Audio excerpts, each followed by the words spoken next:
नमस्कार, आप देख रहे हैं स्वर्मे टाइम्स और मैं हूं आपके साथ Shivani Shukla. Right now you are watching trending this afternoon. भारतीय डाकघर बचत योजनाओं से मिल रहा है तगड़ा ब्याज और कंपाउंडिंग का फायदा। ये बचत योजनाएं भारतीय डाकघर द्वारा चलाई जाती है और यह देश भर के विभाग में कार्यालयों के माध्यम से उपलब्ध होती है। किसी भी बचत योजना में क्या रिटर्न मिल रहा है, इस पर भी निवेशक का पूरा ध्यान होता है। पोस्ट ऑफिस में बचत खाता खोलने पर सालाना 4% की दर से ब्याज दिया जाता है। वहीं यहाँ पर सेविंग करने पर एक फायदा भी होता है। यहाँ पर 1 साल तक के लिए डिपॉजिट करने पर कंपाउंडिंग ब्याज भी मिलता है ना बड़ी बात। अब यह ब्याज कैसे मिलता है उसे जान लीजिए।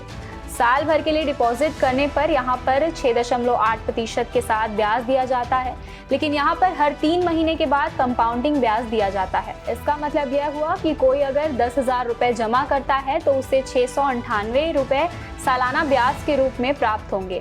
वहीं पोस्ट ऑफिस में 2 साल की जमा पर 6.9% सालाना की दर से ब्याज दर दी जाती है। यहाँ पर कंपाउंडिंग का फायदा दिया जाता है और यहाँ पर भी हर तिमाही में ब्याज को कंपाउंडिंग कर दिया जाता है। ऐसे में यदि किसी ने 10,000 रुपए जमा किए हैं तो उन्हें साल के अंत में 708 रुपए ब्याज के रूप में प्राप्त होगा। डीयू ने ईद के अवकाश को वर्किंग डे अनाउंस किया। ईद उल जुहा की छुट्टी के बावजूद 29 जून को वर्किंग डे अनाउंस करने की दिल्ली यूनिवर्सिटी की नोटिस की निंदा करते हुए डेमोक्रेटिक टीचर्स फ्रंट ने मंगलवार को एक बयान जारी कर यूनिवर्सिटी एडमिनिस्ट्रेशन से एक्सट्रीमली कॉम्युनल कदम को वापस लेने की मांग की।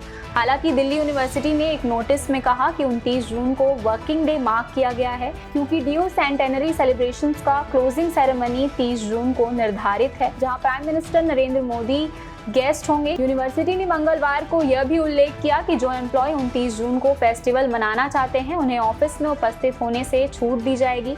जो कर्मचारी 29 जून को या छुट्टी पर आएंगे, विश्वविद्यालय उन्हें कॉम्प्लीमेंट्री ऑफ देगी।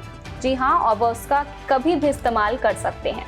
इस पर तीखी प्रतिक्रिया व्यक्त करते हुए डेमोक्रेटिक टीचर्स फ्रंट की सचिव आभा देव हबीब ने कहा, हमने अभी यह अधिसूचना देखी है और यह बहुत सांप्रदायिक लगती है और इसका दृष्टिकोण स्वीकार्य नहीं है और इसलिए हमने एक बयान जारी कर कहा है कि इसे वापस लिया जाना चाहिए। 29 जून की अधिसूचना में उल्लेखित छूट के बारे में पूछे जाने पर हबीब ने कहा, हर चीज को एक संदर्भ में देखा जाना चाहिए और जिस तरह से देश में चीजें हैं, मेरा मतलब है अगर हम वास्तव में धर्मनिरपेक्ष बनाना चाहते हैं, हम लोकतांत्रिक होना चाहते हैं, तो हमें इस पर थोड़ा और सावधान रहने की ज़रूरत है। आप मूल रूप से कह रहे हैं कि यह कुछ लोगों का त्यौहार है और वे ऐसा कर सकते हैं, तो क्या कोई हिंदू कर्मचारी कह सकता है कि मैं ईद मनाता हूँ?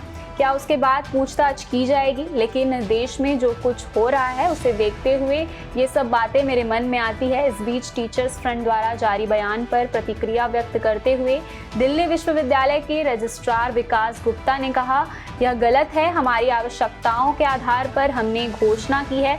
विश्वविद्यालय 29 जून को कार्य करेगा। जो लोग त्योहार में भाग लेना चाहते हैं उन्हें बिल्कुल छूट है।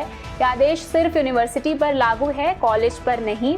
अगर कॉलेज का कोई शिक्षक इसे मुद्दा बना रहा है तो इसकी कोई ज़रूरत नहीं है और हमने अपनी ज़रूरतों के आधार पर कर्मचारियों को ऑफिस बुलाया है। ऐसे ही खबरों में अपडेट रहने के लिए जुड़े रहिए हमारे साथ स्वर्मे टाइम्स में। इसी के साथ हमारे चैनल को लाइक, शेयर, सब्सक्राइब करना ना भूलें।